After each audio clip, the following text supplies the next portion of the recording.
maxay kula dhacna bay mindi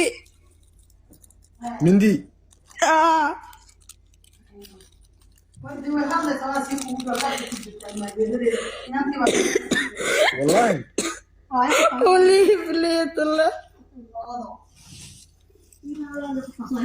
نبرك هذا كوين مرك حقيقة يا لابا نبركي ما يفرمي ماشي قلتان كيغا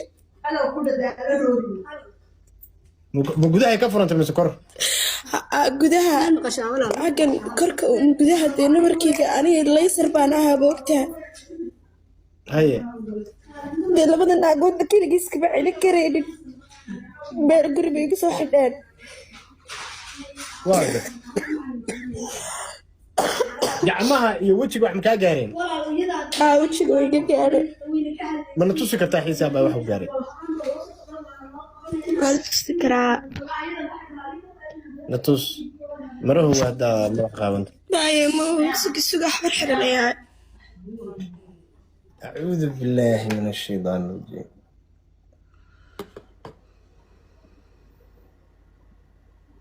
ورهاد هاي قبل ماشي joogtay dadkii ehelkeedii u dhawaayay meeshii joogay meeya dhalinyaradi meeshii joogtay ila gabadh kul kaligeed saare cilaa ma joogtay meel dad joogaan bay joogtaa idin mee xayawaaniin yahay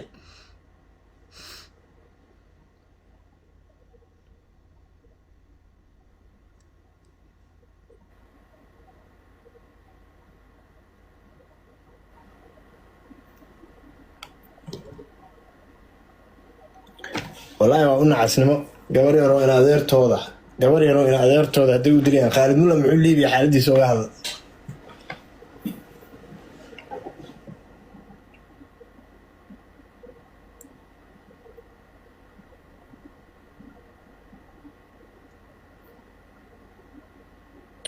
guud ka soo baxay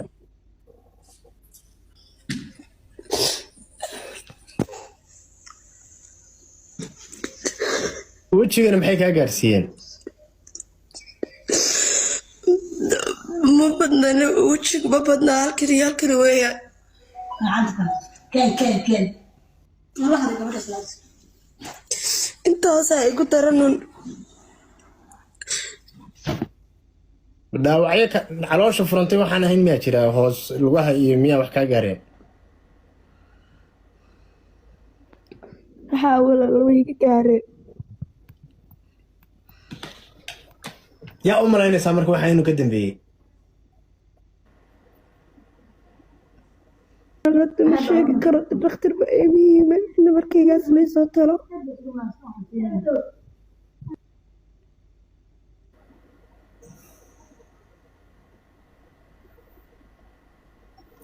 بجران qof ehel ku dhow ma joogaan meesha bay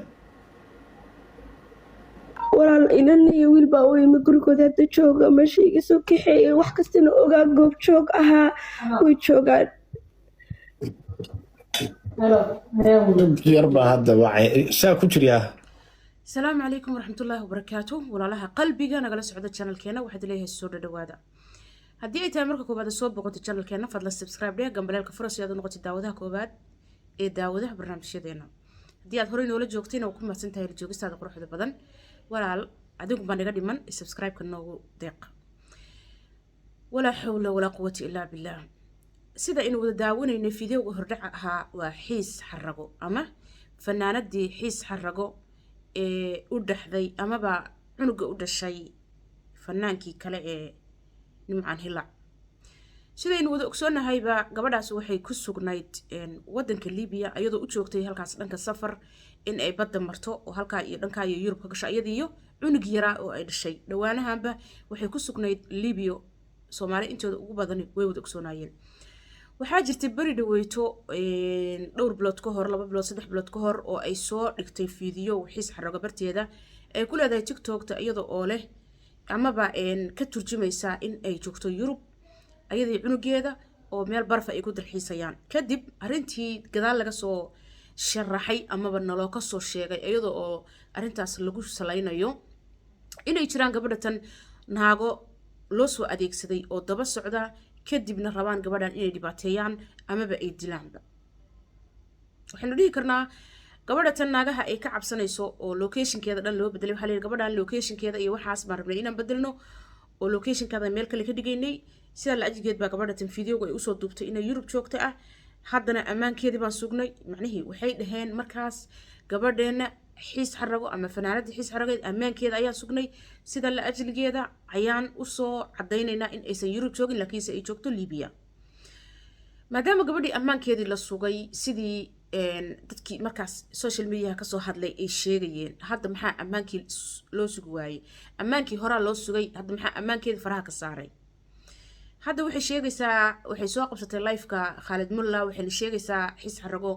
in ay dileen laba naagood oo labadaas naagoodna ay yihiin laba naagood oo loo soo adeegsaday jirkeeda qaybo ka midana ay la dhaceen mindiyo in ay u adeegsadeen mindiyo jirkeeda qaybo ka mid ah waliba cunuga markay dhalaysay xiis xarago waa lagu qalay sida ay sheegayso meeshii qalniinka ama camaliyadda bay tiri ayaa i furantay dabcan mindiyii markay la dhaceen miya meesha furantay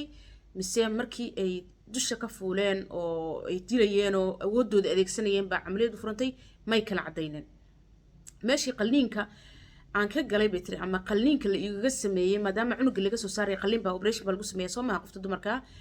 ayaa i furantay oo iigu daran kor iyo hoosba way ka furantay bay tiri taasaa iigu daran bay tiri jirkayga qaybo ka midana waxaa ku yaalay tiri mindiyo taas waxaynu oran karnaa horta waa arrin argagax leh amaba arrin murugo leh in qof islaama uu ugu soo duulo qof islaama in uu mindiyo la dhaco si uu jirkiisa u dhibaateeyo horta waa mid aad iyo aad looga naxo amaba looga xumaado ayaan dhihi karnaa taas waa mid runtii nagu ah yacni fadeexad ama ceeb inagu ah weeyaan sida la sheegaya haddii gabadhan dad ay jiraan daba socda amaba raadsanaya ama dabagal ku haya oo allahuma mustacaan ay rabo gabadhatan inay ka takhalusaan dabcan qof kasta oo Soomaaliyeed wuxuu ku fakarayaa amaba uu hindisayaa amaba uu isleeyahay xagee ka yimaadeen dadkan gabadha loo soo adeegsanayo gabadhu ma dakanay qabtaa gabadhu ma dad bay soo dishay gabadha ilaa heerkaas dadka u daba socda ilaa Soomaaliya uga soo carartay Liibiya u timid Liibiya uga carartay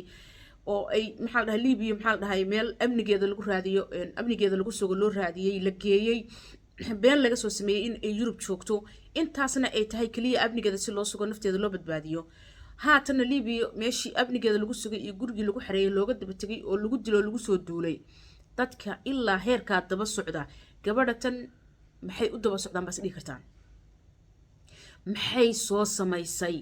maxaa gabadhatan laga rabaa maxaa dhibaho ay geysatay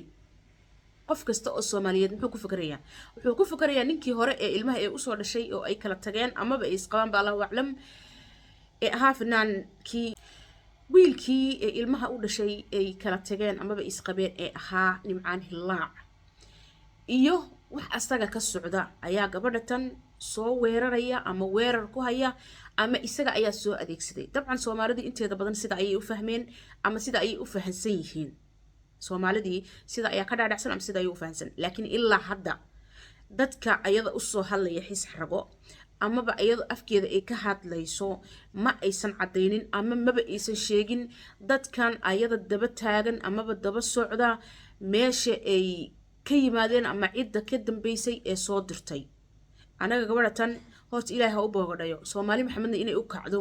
ayay maxaa la dhahay laga rabaa oo gabadhatan ay garab siiyaan laakiin waxaan ka rabnaa xiis xarago haddii aan nahay Soomaali in ay noo cadayso cidda ayada daba socota cidda dadkan ayada dilay u soo adeegsanaysa iyo cidda ka dambaysa iyo cidda ay ka cararayso iyo cidda ay amnigeeda ka suganayso intaas inay noo cadayso ayaan rabnaa walaalahayga qalbiga u duceeyna gabadha Soomaaliyeed idinkuna ra'yigiina ka dhiibta fiidiyogan meel dheer gaarsiiya share gareeya like gareeya comment qurux badan ka dhiibta السلام عليكم ورحمة الله تعالى وبركاته.